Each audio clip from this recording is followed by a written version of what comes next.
Nous sommes très fiers d'être associés au département Renault Classique et de présenter à chacune de nos ventes une sélection de Renault Icons faite en partenariat avec Renault Classique. Le partenariat a été créé à l'occasion du Mans Classique 2022. Donc c'est la troisième vente pour laquelle nous sommes partenaires et le partenariat avec The Renault Icons va durer encore assez longtemps. On en est très contents et fiers et à chaque fois ça nous permet de présenter aussi des voitures venant directement du constructeur. Donc pour nos collectionneurs, c'est vraiment quelque chose d'exceptionnel. C'est Renault qui choisit d'abord des véhicules qui ne font pas forcément sens dans sa collection parce qu'ils ont évidemment des voitures qui sont ce qu'on appelle des doublons. Donc c'est Renault qui décide un peu des choses, mais on a parfois une influence parce qu'on connaît aussi le marché, l'état actuel du marché et parfois on conseille de présenter certains véhicules plutôt que d'autres, ou alors on crée aussi des pôles. Par exemple, on a créé le pôle Formule 1, on a très bien vendu certaines pièces de Formule 1 lors de nos dernières ventes, le pôle rallye, le pôle de voitures de route. On essaye de créer à chaque fois un peu un univers et de rendre hommage à toutes ces voitures qui sont vraiment des traces de la création de Renault dans tous les domaines d'ailleurs, aussi bien la compétition que les voitures de tourisme, que les voitures de sport.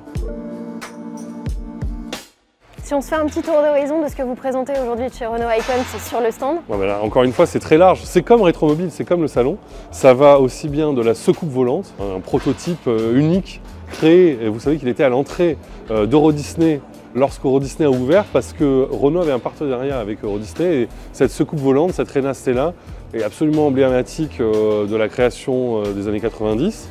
On a une Renault 25 V6 Turbo qui a 3000 km d'origine, qui est magnifique. Baccarat, la plus belle définition. Pour moi, c'est un rêve de jeune homme. Et puis, évidemment, il y a cette magnifique Renault 5 GT Turbo qui nous parle tous, puisque c'est une voiture qui a été pilotée notamment par Alain Oreille en 1990. Ce qui est incroyable avec la GT Turbo, il faut rappeler qu'on est en groupe N. Donc le groupe N, ce sont des voitures de route qui sont équipées pour faire du rallye. Donc elles sont très proches des spécifications des voitures de route. Alain Oreille va s'illustrer avec cette voiture lors du Bandama 1990. Et elle rentre dans la collection de Renault en 1991. Donc depuis 1991, la voiture a été préservée comme lors de sa dernière course. Et ça, c'est le rêve du collectionneur. C'est de trouver une voiture avec la poussière d'origine, avec cette vie. Lorsqu'on soulève le capot, on voit encore la terre, c'est vrai, caractéristique de la Côte d'Ivoire. Donc c'est vraiment c'est un rêve de collectionneur et j'avoue que ça me fait assez flancher, j'avoue. L'espace est absolument fabuleux. En plus, c'était un espace première série.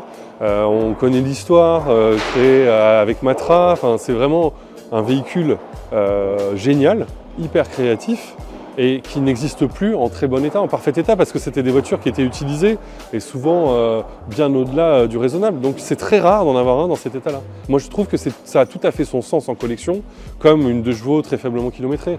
À chaque fois, ce sont des réponses à la mobilité qui ont été apportées à une époque donnée avec une créativité vraiment très développée, assez géniale de la France et de nos ingénieurs.